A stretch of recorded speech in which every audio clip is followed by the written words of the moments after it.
ငိမ့်ချမ်းရဲ့ဂျိုးငါကလေးကိုလောင်အိမ်ထဲမှာနှစ်ပေါင်းများစွာ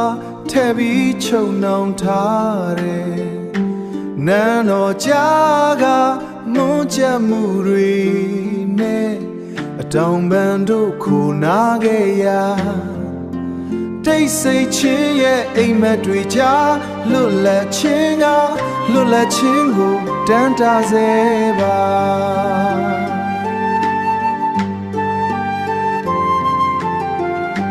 ဂျိုးငါကလေးကိုလောင်အိမ်ထဲမှာထုတ်လိုက်ပြီးကြိုးတန်းလန်းနဲ့လွတ်ပေးထားတယ်ဝေဟင်ကိုမဝတ်မရဲညောငေ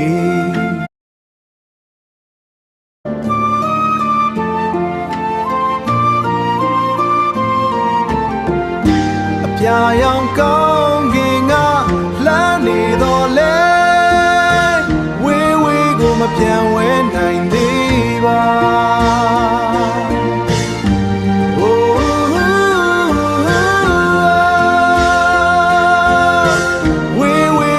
ပြန်ဝဲနိုင်သေးပါ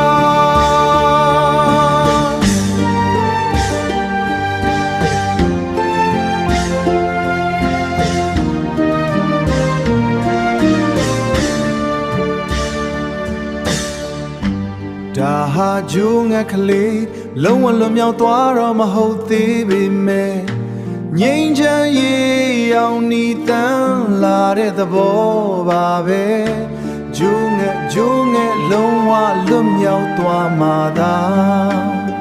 ငြိမ်းချမ်းရေးကိုအမှန်တကယ်ဖော်ဆောင်နိုင်မှာဖြစ်လို့ဂျိုးငဲ့ကလေးအချုပ်အနှောင်မှအမြန်ဆုံးလွတ်မြောက်ပြီး